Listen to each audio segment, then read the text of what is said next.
Na prvo vprašanje o vinjetah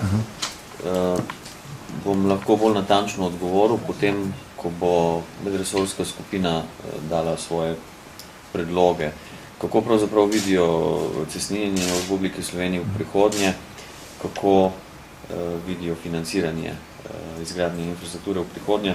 Ne samo povem, da so seveda vinjete ob tem, ko so razveselile naše državljane z nizkimi cenami, prinesle kar neki tegob samo. Prva je zaustavitev evropskih sredstev, druga je infringement pred torej, organi Evropske komisije oziroma bodoče verjetno sodišča.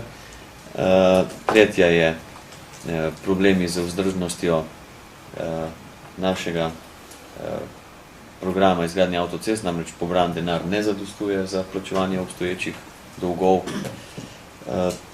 Tako da včeraj sem dobil eno izmed poslanskih vprašanj, je bilo, koliko denarja je bilo zbrano 2,7, koliko je bilo 2,8, pa zanima, koliko bo zbrano 2,9, pa koliko je kreditov.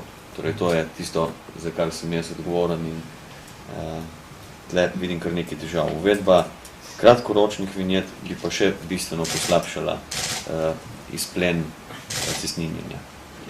Jaz sem samo, recimo, samo vprašajte mogoče kakšen velik sistem v Republiki Sloveniji, koliko so plačali za cestninje Republiki Sloveniji prej, pa koliko plačajo danes po vinjetnem sistemu. Jaz vem, koliko jaz plačam. Koliko plačajo oni manj, boste pa dobili podatke, pa boste presenečeni. Cifre so zelo visoke.